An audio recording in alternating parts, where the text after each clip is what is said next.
नमस्कार. इंग्रजांनी जसं भारतावर राज्य केलं क्रूरपणे, काही करून हे राज्य बळकवायचं असं जे इंग्रजांनी ठरवलं होतं भारताच्या बाबतीत, तेव्हा भारतीय लोकांनी एक नारा लावला होता, सायमन गो बॅक. तसंच आज महाराष्ट्रात चाललंय. म्हणजे ते आहेत प्रायव्हेट इंटरनॅशनल स्कूल्स, इंग्रजी शाळा. त्याही सेम करतायत. पालकांना पाहिजे तसं वागवतात, पाहिजे तसा त्रास देतात, खालची वागणूक देतात. आम्ही जिथून सांगू तिथूनच बूट विकत घ्या, आम्ही जिथून सांगू तिथूनच पुस्तकं विकत घ्या, आणि बळचकर त्यांच्या मुलामुलींना त्रास देणं, पालकांना त्रास देणं, त्यांना घरात जसं आपण कुत्रं पाळतो तशी वागणूक देणं, त्यांच्या शाळेत गेल्यानंतर त्यांच्या शाळेमध्ये बाउन्सर ठेवून पालकांना मारहाण करणं, अशा बऱ्याच घटना आपण वृत्तपत्रातून बघतो. आज आपण अशा एका संघटनेच्या नेत्याशी बोलायला आलो आहे. नेताच म्हणायला लागेल त्याला, कारण महापॅरेंट्स पालक ही संघटना आहे जी फक्त अशा पालकांकरता काम करते, म्हणजे सगळ्याच पालकांकरता काम करते ज्यांच्यावर हे अत्याचार होतात. एक झाला की दुसरा आहे, दुसरा झाला की तिसरा आहे. फीसाठी नडणं आहे, अचानक फी वाढवणं आहे, कुठलेही फालतू चार्जेस वाढवायचे आणि फी वाढवायची अचानक. तर हे जे शाळा आजकाल करतायत, शाळा म्हणजे आजकाल एक धंदा झाला आहे. आधी लोक त्याला पूजायची, आधी त्याची पूजा व्हायची, पण आज त्याचा धंदा काही प्रायव्हेट कंपन्यांनी शाळा उघडून केला आहे आणि त्याला आपण म्हणतो प्रायव्हेट स्कूल्स. आपण काय करतो, जेव्हा त्या प्रायव्हेट स्कूलमध्ये आपल्या मुलाला किंवा मुलीला ॲडमिशन देतो, तेव्हा आपण समाजामध्ये छाती बदडून सांगतो की माझी मुलगी, माझा मुलगा इंग्लिश शाळेमध्ये शिकतो.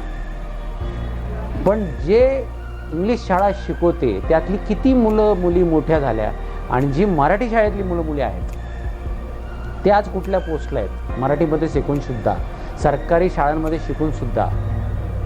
मग जे इंग्लिश शाळेमध्ये शिकायला मिळतं ते मराठी शाळांमध्ये आणि सरकारी शाळांमध्ये शिकायला मिळत नाही का? इंग्लिश शाळेचीच क्रेज का? मी इंग्लिश शाळांच्या विरोधात नाही, पण इंग्लिश शाळेत एक गोष्ट पण बघितली गेली की इंग्लिश शाळा असते महाराष्ट्रात, पण तिथं कधीही त्या शाळेची सकाळ किंवा त्या शाळेची सुरुवात सकाळची मराठी प्रार्थनेने होत नाही. ही गोष्ट वेगळी आहे. पण आज आपण आलो आहे पालकांच्या संघटनेच्या त्या अध्यक्षाकडे, ज्याशी आपल्याला बोलायचं आहे की महापॅरेंट्स पालक संघटना पालकांसाठी काय करते आणि पुढे त्यांची ॲक्शन ते काय करणार आहेत जर असे अत्याचार चालूच राहिले तर. या आपण बोलूया आज त्यांच्याशी. दिलीप सिंग विश्वकर्मा यांच्याशी आपण आज बोलणार आहोत. तुम्ही बघताय तुमचा आवडता फेवरेट शो, ज्याचं नाव आहे अनपब्लिश्ड डायरीज विथ राहुल लवगावकर. चला.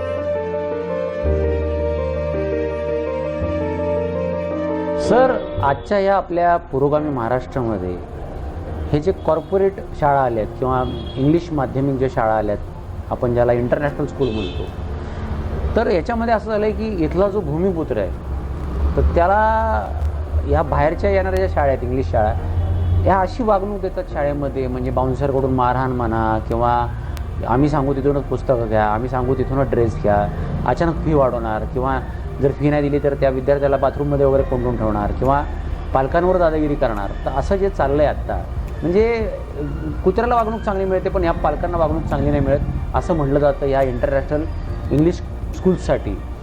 तर ही मुजोरी कशी काय, म्हणजे बाहेरनं यायचं, महाराष्ट्रामध्ये शाळा उघडायच्या इंग्लिश शाळा, आणि इथल्याच भूमिपुत्रावर, इथले जे आपले भूमिपुत्र आहेत राहणारे, त्यांच्यावर आपल्या मुलामुलींवर दादागिरी करायची, जे त्या शाळेत शिकायला येतं. ही मुजोरी काय यांची? त्याला कारण म्हणजे काय माहिती आहे, त्याला कारण सरकार देखील आहे. तर ते कुठलीही सरकार असू दे, केंद्र सरकार असेल किंवा राज्य सरकार असेल, सरकारची जी शिक्षणविषयक जी धोरणं आहेत ते अत्यंत चुकीची आहेत. एकीकडे भारतीय संविधानामध्ये शिक्षण हा आपला मूलभूत अधिकार आहे असं म्हटलं जातं, आणि दुसरीकडे त्या मूलभूत अधिकारांची पायमल्ली केली जाते. आता आरटी ॲक्ट आला आहे, शिक्षणाला आता गोरगरीब विद्यार्थ्यांना शिक्षण मिळते तंत्रशिक्षणाच्या माध्यमातून. पण आज आत्ता राज्यामध्ये अशी परिस्थिती आहे, आरटीमध्ये शिकणारे जे विद्यार्थी आहेत त्यांची शुल्क प्रतिपूर्ती रक्कम अजूनही सरकारने त्या शाळा चालकांना दिलेली नाही. आणि ते शाळा चालक आज विद्यार्थ्यांना दबाव टाकतात की आम्हाला सरकारकडून पैसे मिळालेले नाही आहेत, त्यामुळे तुम्हाला फी भरावी लागते. म्हणजे हा विरोधाभास नाही का? म्हणजे याला जबाबदार माझ्या मते सरकारच आहे. दुसरी गोष्ट, आता सेल्फ फायनान्स स्कूलिंग ही जी कन्सेप्ट ही त्यावेळेस सरकारने सुरू केली. आता सेल्फ फायनान्स स्कूलिंगच्या मध्ये जे कॉर्पोरेट कल्चरमध्ये आहेत लोक, म्हणजे ज्यांच्याकडे भरपूर पैसा आहे, मग ती लोक याच्यामध्ये उतरले. म्हणजे पोद्दार इंटरनॅशनल अशा अनेक इंडस्ट्रियलिस्ट या रिलायन्स सारखे आहेत, असे अनेक लोकांनी यांच्याकडे पैसे जास्त भरपूर असल्यामुळे यांनी ते शाळा काढल्या. बरं, ह्या शाळा काढताना यांच्या मागचा उद्देश फक्त एकच होता की फक्त नफेखोरी आणि फक्त नफेखोरी. मग ते कशी असेल, म्हणजे पालकांना फार पिळून काढायचं, फक्त प्रॉफिट कमवायचं. आणि विद्यादानासारखं आपण पवित्र काम करतोय, या गोष्टीला आपण तिलांजली व्हायची. हे अत्यंत धोकादायक आहे. माझा म्हणण्याचा उद्देश काय माहिती आहे, मी तर एकच सांगेन की यासाठी राज्य सरकारने काहीतरी कडक कारवाई अशा शाळांवर कडक कारवाई केली पाहिजे. राज्य सरकारच्या अशा शाळेवर अंकुश असला पाहिजे. त्या संबंधातले कायदे राज्य सरकारने चांगले बनवले पाहिजे. जे काही कायदे बनवलेले आहेत त्याच्यात रिफॉर्म आणले पाहिजेत. त्याच्यामध्ये आता जे काय आहेत कायदे, तर तेव्हा येणारं जे काही अधिवेशन असेल त्या अधिवेशनामध्ये तुम्ही ते कायद्याचे बदल करा ना. तुम्ही फक्त टाइमपास करतायत. आणि जे काही कायदे आहेत त्या कायद्याचा फायदा पालकांना होण्याऐवजी त्या संस्था चालकांना होतो, हे अत्यंत दुर्दैवी आहे. अधिवेशनात जाऊन नेते काम करतात असं तुम्हाला म्हणायचं? नाही, अधिवेशनात ते कुठल्या टाइमपास करतात. आता अधिवेशन झालं, त्या अधिवेशनात या शुल्क नियंत्रण कायदा आहे, त्याच्या दुरुस्ती विधेयकावर काहीच झालं नाही. वेगळ्याच विषयांवर चर्चा झाली, पण राज्य आहे, बऱ्याच विषयांवर चर्चा झाली पाहिजे. पण त्याच्यावर शिक्षण हाही मूलभूत अधिकार आहे या महाराष्ट्रातल्या जनतेचा, पण त्याच्यावर चर्चा का होत नाही? आज अनेक विद्यार्थी आज परिस्थिती नसताना आज इतर शाळांमध्ये शिक्षण घेत आहेत, म्हणजे चांगल्या शाळांमध्ये. प्रत्येक पालकाची इच्छा असते की माझा पाल्य हा एक चांगल्या शाळेत शिकला पाहिजे, त्याला चांगल्या दर्जाचं शिक्षण मिळालं पाहिजे. मग तो त्याच्यासाठी काही करतो. या ज्या शाळा आहेत, ज्या शाळांमध्ये प्रवेश घेतो, भरमसाठ फी भरतो. मग पालक इझिली पैसे भरतात म्हणून शाळा काय मुजोरी करून त्यांची पिळवणूकच करतो फीच्या माध्यमातून. तर हे कुठेतरी थांबलं पाहिजे. हे थांबण्यासाठी राज्य सरकारने काहीतरी केलं पाहिजे ना. बरं, हे पालक किती दिवस रस्त्यावर उतरून यांच्याशी संघर्ष करणार? पालकांनी फक्त काय संघर्षच करायचा का? हे याच्यासाठी राज्य सरकारची पण ही काही जबाबदारी आहे. राज्य सरकारने आपल्या जबाबदारीचं भान ठेवून या संदर्भात काहीतरी करणं गरजेचं आहे असं माझं मत. आता या ज्या विना अनुदानित ज्या शाळा आहेत त्यांचे सध्या फार हाल चाललेत म्हणतात, तर त्याचं काय सांगाल तुम्ही? विना अनुदानित शाळा आत्ता कोरोना पॅन्डेमिकमध्ये सगळ्यांनाच प्रॉब्लेम होता, पण माझ्यापासून ते चांगल्या उद्योगपत्यांपर्यंत. बरं, 2 वर्ष सगळ्यांनी सोसलंय ना. बरं, मला सांगा, राज्य सरकारने मध्ये एक सर्क्युलर एक अध्यादेश काढला की 15% फीमध्ये सवलत घ्या. मिळाली का? तर बिलकुल नाही. शाळांनी फी सक्तीने वसूल केलेली आहे. ज्या पालकांनी फी भरली नाही अशा पालकांचे TC घेऊन जायला सांगितलेले. काही मुलांची प्रवेश रद्द केलेली आहे. ही वस्तुस्थिती आहे, पण राज्य सरकार याच्याकडे डोळे घात करतं. बरं, आज दुसरी गोष्ट, बरं आता तुम्ही म्हणाल की काही लोक म्हणतात अरे मग तुम्ही या सेल्फ फायनान्स स्कूल च्या माध्यमातून ज्या चालवल्या जाणाऱ्या ज्या शाळा आहेत या शाळांकडे का जाता तुम्ही? इंग्रजी माध्यमाच्या शाळांकडे का जाता? तर त्याच्यामागचं एक कारण आहे की पुणे महानगरपालिकेच्या शाळा असतील किंवा जिल्हा परिषदेच्या शाळा असतील, त्या शाळांचं टीचिंग स्टँडर्ड, त्या शाळांचं स्टँडर्ड, त्या शाळांचं ॲटमॉस्फिअर, त्याच्यामुळे पालक घरावर तिकडे जात नाही. मग ते या शाळांचा आग्रह करतात. तर माझा म्हणण्याचा उद्देश याच्यातही आपण मार्ग काढू शकतो. जर तुम्ही पुणे महानगरपालिका आणि जिल्हा परिषद दर्जा वाढवला तर साहजिकच कॉमन पालक पण तिकडे जातील. आज दिल्लीमध्ये 4 ते 5 लाख पालकांनी आपल्या पाल्यांचं म्हणजे ज्या इंग्रजी माध्यमाच्या ज्या चांगल्या टॉपच्या शाळा त्या शाळांमध्ये त्यांनी म्हणजे त्या सरकारी शाळांमध्ये त्यांनी प्रवेश घेतलेले आहेत. मग हा दिल्लीसारख्या शहरामध्ये जर बदल होऊ शकतो तर महाराष्ट्रात का नाही? महाराष्ट्र हे तर शिक्षेचं म्हणजे विद्येचं माहेरघर आहे. म्हणजे इथं असं झालं की जसं तुळशीबागेत महिला जातात आणि तिथं एखादा ड्रेस बघतात आणि तिथं त्या ड्रेसची किंमत काहीतरी 450-500 रुपये असते, आणि तिथून बाहेर लक्ष्मी रोडला जातात आणि मोठ्या शोरूममध्ये तो ड्रेस बघतात आणि त्या ड्रेसची किंमत असते 2,500 रुपये. 2,000 रुपयाचे दुकानाचं AC अतिभव्य वगैरे याचे ते 2,000 रुपये असतात. काही लोक तिथून घेतात, काही लोक तिथून घेतात. क्वालिटी एकच. बरोबर ना सर? मला जे सांगायचं ते. आणि सर, हे जे आता नवीन एक प्रस्थ निघाले शाळांचं की आमच्या इथूनच कपडे घ्या, म्हणजे दुकानदारांशी एक संगनमत ठरवून आम्ही इथून सांगू तिथूनच पुस्तकं घ्या, पेन पण तिथूनच घ्या, तर हे म्हणजे दलाली ठरलेली असते काहीतरी. हो, आता हा शाळा आहे ना, हा छुपाव व्यवसाय आहे. या संदर्भात राज्य सरकारने काही गाईडलाईन दिली, पण त्या राज्य सरकारच्या गाईडलाईन्सला अक्षरशः 13ची टुकडी दाखवली जाते. पालक त्या प्रत्येक वेळेस भांडायच्या मूडमध्ये नसतो. तो आपल्या पाल्याला त्रास होईल म्हणून त्या शाळेच्या विरोधात काही कारवाई करत, ही मागणी करत नाही, भांडत नाही. तो जाऊ दे म्हणतो, तो दबलेला असतो. इंटरनॅशनल असतो म्हणजे काय की आपण म्हणतो ना, आपण तो बुक्यांचा मार तो सहन करत असतो. तर या ठिकाणी आता आमच्यासारखे पालक आहे, मी घेणार नाही, काय करत ते करा, असे किती पालक करणार आहे? नाही करत कोणी. त्यांचे काय मुठभर पालक भांडणार असतात तेच फक्त भांडतात, बाकीचे नाही भांडणार. बरं मी काय म्हणतो, बरं ह्या ज्या प्रायव्हेट शाळा ज्या आहेत यांच्यावर नियंत्रण कोणाचं असतं? सरकारचंच असतं ना, परवानगी सरकारच देतं ना. बरोबर आहे. मग याच्यामध्ये सरकारची जबाबदारी नाही का? बरोबर आहे. आज तुम्हाला सांगतो, दिल्लीमधल्या शाळांचे 10वीचे निकाल हे 97.34 का काहीतरी 37 लाख, 4 ते 5 लाख मुलांनी प्रवेश बदलले, सरकारी शाळेत त्यांनी प्रवेश घेतला. म्हणजे याचा अर्थ दिल्लीतल्या सरकारी शाळांचा दर्जा हा उच्चच आहे, म्हणून तर पालक तिकडे गेले. मग पुण्यासारख्या शहरात का होऊ शकत नाही? पुणे शहराला तर पूर्वेकडील ऑक्सफर्ड म्हटलं जातं. मग पुणे शहराची ही दुर्दशा का शिक्षणाच्या बाबतीत? माझं तर असं मत. तर एक आता याच्यामध्ये अजून एक नवीन बदल झालेला, मी त्याचं स्वागतच करतो. मुंबई महानगरपालिकेच्या ज्या महानगरपालिकेच्या शाळा आहेत त्या शाळांनी CBSEच्या परवानगी आणल्या, CBSE आणि ICSEच्या परवानगी आणल्या. आता ते IBच्या परवानगी आणतात. जर माझं एक म्हणणं आहे, तर मुंबई महानगरपालिका ते करू शकते, तर पुणे महानगरपालिका का करू शकत नाही? मग याच्या मागे एकच सांगतो की तुमच्या राजकीय शक्तीचा अभाव. बरं, जर सरकारी शाळा ज्या आहेत या जर सुधारल्या तर प्रायव्हेट शाळांकडे जाणार कोण? तर प्रायव्हेट शाळांचा धंदा साहजिकच, विद्यार्थी तिकडे नकळत त्यांचा धंदा कमीच होणार, त्यांची नफेगोळी थांबणार. त्याच्यामुळे ते कुठल्याही छोट्या त्या सरकारी यंत्रणांवर ते दबाव आणून त्या शाळांचा सरकारी शाळांचा दर्जा कमीच ठेवायचा प्रयत्न करतात. हे माझं ठाम मत आहे. आजही सांगतो, आजही पुढे म्हणजे सरकारची अनास्था एक प्रकारे बघायला याला सर्वस्वी जबाबदार सरकारच आहे. मी तर म्हणतो पुणे महानगरपालिकेने सुरू करावं ना CBSEच्या शाळा, त्याच्यानंतर ICSEच्या शाळा का नाही जाणार? जर चांगलं तुम्ही जर तिथलं ॲटमॉस्फिअर, वातावरण चांगलं असलं, चांगला टीचिंग स्टाफ असला तुम्ही द्या, चांगला टीचिंग स्टाफ तुम्ही अपॉइंट करा, म्हणजे ते एक स्टाईल क्रिएट करा. जसं तुम्हाला जर फंडिंगचा प्रॉब्लेम असेल, पैसे, तर तुम्ही CSRच्या माध्यमातून तुम्ही अपील करू शकता, अपील करा की बाबा असं मिळू शकतात. लोकांना तुम्हाला एक माहिती मला सांगायची अशी की मेन असं आहे की असे काही नेते आहेत की जे म्हणतात आम्ही मराठी आहोत, पण यांचंच इंग्लिश शाळा आहे, पण हे म्हणतात आमचं नाव पुढं नका येऊन देऊ. ही फॅक्ट आहे. म्हणजे सर ह्या शाळांचं मी बघितलं आहे की ह्या ज्या काही शाळा असतात ना सर, त्यांचं ऑडिट कधी होत नाही सर.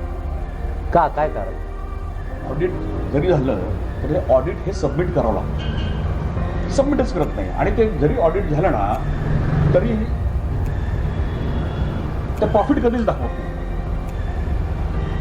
कारण की SS कोडमध्ये तो शिक्षण हा व्यवसाय नाही आहे, हा प्रॉफिट मेकिंग बिझनेस नाही. मग त्याच्यामध्ये ऑडिटमध्ये काय करतात ते बाबा हा लो प्रॉफिटच दाखवतात ना, प्रॉफिट दाखवतच नाही ना. ह्या सगळ्या पळवाट आहेत. आपण किती कायदा दाखवला ना त्याच्यानं त्या पळवाटा काढायचा, कारण की आज त्यांच्याकडं ते फायनान्शियली स्ट्रॉंग आहे. पालकांकडे काय, पालकांना जर कोर्टात जरी जायचं म्हटलं तर चांगला एका लॉयर अपॉइंट करायचा त्या क्षेत्राचा तज्ज्ञ असा, तर त्याला लाखो रुपयाची फी द्यावी लागते. ती पालक कुठून देणार? या इंटरनॅशनल शाळेमध्ये बघितलं गेलं आहे की इंटरनॅशनल दर्जा काही सुविधा नसतात तरी त्या मिरवतात की आम्ही इंटरनॅशनल शाळा आहे, आमच्याकडे या, आमच्याकडे फलाना आहे, आमच्याकडे डिमका आहे, आमच्याकडे डिमका आहे. म्हणजे जसं आजकाल आपण लोकांना जर तुम्ही बघितलं असेल तर एखाद्या बिल्डरच्या फ्लेक्सवर जसं असतं, तुम्ही होर्डिंग बघितलं असेल तर आमच्या बिल्डिंगमधून तुम्ही कुठल्याही गॅलरीत उभे राहा, तुम्हाला नदीचा व्ह्यू मिळेल. आणि ते बिचारे पळत जातात की शहरापासून 1-2-3 किलोमीटर लांब हरकत नाही, पण नदीचा व्ह्यू मिळतो आपल्याला सकाळी उठल्या आणि ते तिथं जातात, त्या गॅलरीमध्ये उभं राहतात, तर तिथं ड्रेनेज बघायला मिळतं, तिथं नदी नाही बघायला मिळत त्यांना. तसं ह्या शाळांचं आहे की इंटरनॅशनल आमचं इंटरनॅशनल दर्जा आहे. आणि नंतर जेव्हा शाळा सुरू होते पालक फी भरतात, लाखो रुपये फी भरतात, इंटरनॅशनल काहीच नसतं त्यांच्याकडं. मग ह्या शाळांवर ॲक्शन काय नाही होत सर? म्हणजे कारण काय? ज्यावेळेस या शाळा आपल्या जाहिरात करतात की बाबा XYZ इंटरनॅशनल स्कूल, ही इंटरनॅशनल स्कूल, ती इंटरनॅशनल स्कूल, तर ह्या ज्या शाळा सुरू होताना तुम्हाला सरकारच्या परवानग्या घ्याव्याच लागतात. हे बिना परवानगीच करत नाही, ही जबाबदारी असेल सरकारची. बरं, इंटरनॅशनल या शब्दाचा तुम्ही जर वापर करत असाल, बरं त्या प्रकारच्या सुविधा त्यांना पाल्यांना दिल्या जातात का? तर बिलकुल नाही. तुम्ही फक्त त्या इंटरनॅशनल या गोंडस नावाखाली पालकांच्या खिशावर डल्ला मारताय. इंटरनॅशनल सुविधा, तुमच्याकडे इंटरनॅशनल लेवलचा स्टाफ आहे, म्हणजे काय अभ्यासक्रम आहे किंवा तुमच्या इंटरनॅशनल बोर्डाची काय तुमच्याकडे परमिशन आहे? काय नाही, फक्त काय इंटरनॅशनल या शब्दाचा वापर करायचा आणि पालकांच्या खिशावर डल्ला मारायचा, हा त्यांचा एक कलमी कार्यक्रम असतो, बाकी काही नसतं. अशा भरपूर शाळा आहेत. या संदर्भात आम्ही राज्य सरकारशी बराच वेळा पत्रव्यवहार केलेला आहे. शिक्षण विभागाने आम्ही सांगितलेलं आहे की अशा शाळांना तुम्ही स्ट्रिक्टली ताकीद द्या की हे इंटरनॅशनल शब्दाचा प्रयोग तुम्ही करायचा नाही. जर तुमच्याकडे खरोखर तुमच्याकडे त्याची परवानगी असतील तर तुम्ही करू शकता. पण जर परवानग्याच नाही आहेत, तुमच्याकडे इंटरनॅशनल बोर्डाची IBची परवानगी आहे का? नाही. मग नसताना तुम्ही कशाला त्याचा वापर करता त्या नावाचा? म्हणजे तुम्ही जर मध्ये बघितलं असेल, लोकांनी जर पेपर लोक वाचतातच, न्यूजपेक्षा अजूनही लोकांचा पेपर न्यूजवर भरोसा आहेच, पण पेपरवरही भरोसा तेवढाच आहे. तर पेपरमध्ये एक न्यूज आली होती की काही ठिकाणी असं चाललं आहे सर, ह्या शाळांच्या नावावर इंग्लिश शाळेचं नाव दिलं आहे, प्रोजेक्ट उभं केलं आहे, एवढे विद्यार्थीच सांगितले, आणि तिथे जेव्हा 3-4 वर्षांनी जेव्हा बघायला गेले तर शाळाच नव्हती तिथे, एवढे विद्यार्थीच नव्हते. पण त्या विद्यार्थ्यांच्या ॲडमिशन झाल्या होत्या, ती शाळा 12वीपर्यंत होती. अशा अनेको म्हणतोय तर हजारो घटना आपल्या आत्ता महाराष्ट्रात घडत आहेत. पण सर पुण्यात पण घडलेली आहे. आणि सर हा जो भांडवली खर्च असतो याशी विद्यार्थ्यांचा आणि पालकांचा काही संबंधच नाही, तो त्यांच्याकडनं वरबडून घेतला जातो, म्हणजे फार दम देऊन आता की दिया नाही तो देखो. RT ॲक्टमध्ये तशी तरतूद आहे की शाळांचा जो भांडवली खर्च असतो तो त्या विद्यार्थ्याच्या फीमधून वसूल करायचा ना. असं असतानाही इमारत निधीच्या नावाखाली पैसे वसूल केले जातात.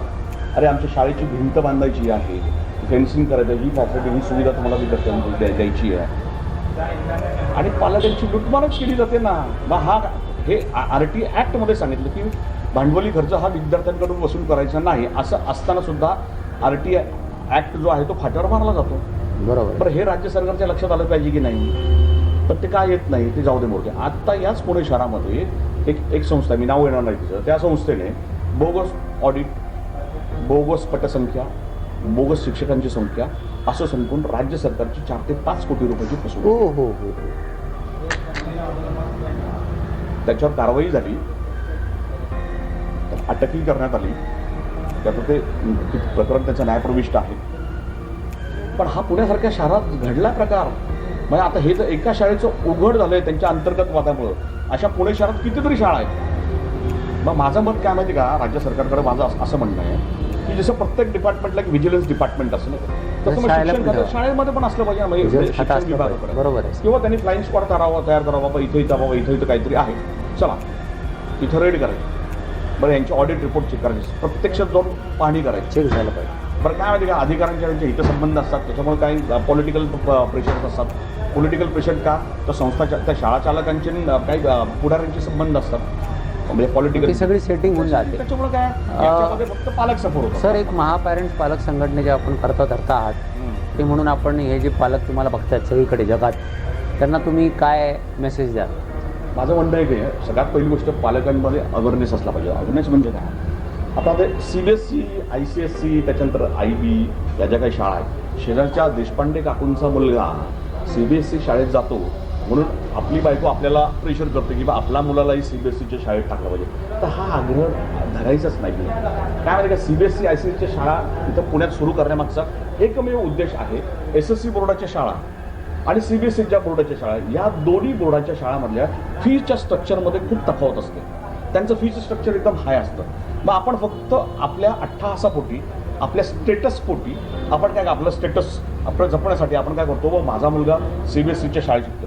बरं, CBSEच्या शाळेत शिकण्याची गरज आहे का? पण नाही. आता ह्या CBSEच्या शाळेचं जे स्तोम जे माजवलं जाते ते पालकांनीच माजवलेलं. सरकारी शाळेतून शिकून सुद्धा मोठे मोठे अधिकारी झालेले आहेत. सरकारी शाळांना CBSEची मान्यता मिळू शकत नाही का? तर आज सरकारी शाळांकडे तेवढं इन्फ्रास्ट्रक्चर आहे, तेवढी लँड आहेत. महानगरपालिका त्या पैसे खर्च करू शकते. जर मुंबई महानगरपालिका ते करू शकते तर पुणे महानगरपालिका का नाही?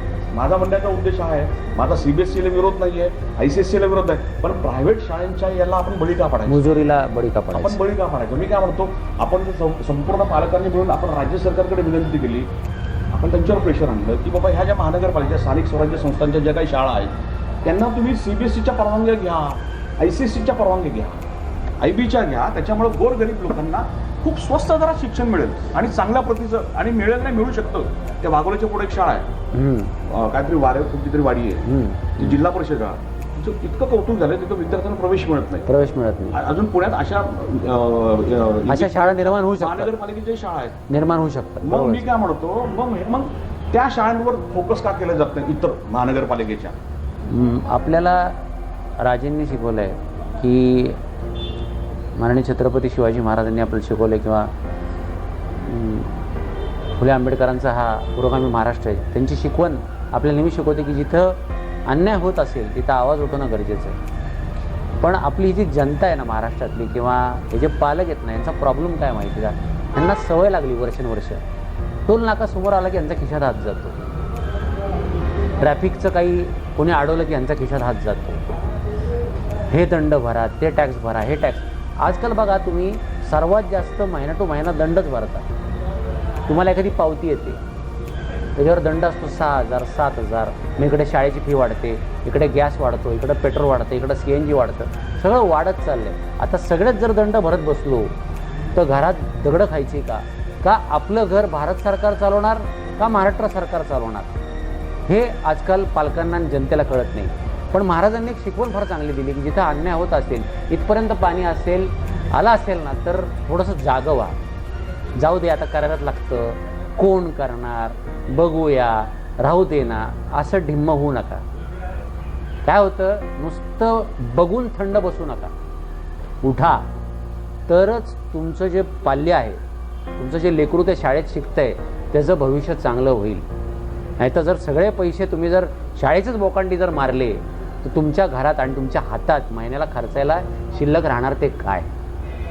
तर माझं एवढंच सांगणं आहे की जसं त्यावेळेस इंग्रजांना आपण सायमन गो बॅक म्हटलं होतं, तसंच माझी महाराष्ट्र सरकारला आणि भारत सरकारला विनंती आहे की ह्या शाळा ज्या इंटरनॅशनल आहेत, ज्या स्वतःला इंटरनॅशनल म्हणवतात, ज्यांची लायकी नाही, कृपया इथून हद्दपार करा, महाराष्ट्रातून तरी. कारण असं आहे, बऱ्याच पालकांची अशी मतं आहेत की इंटरनॅशनल शाळेत शिकणारे मुलं मुली आज त्यांची काय परिस्थिती बघा, 10वी नंतर ते काय करायला लागतात. रस्त्यावर कोणी पिऊन पडलेलं मिळतं आपल्याला, कोणी सिगरेट वळणारं मिळतं, कोणाला काय काय शौक लागतात.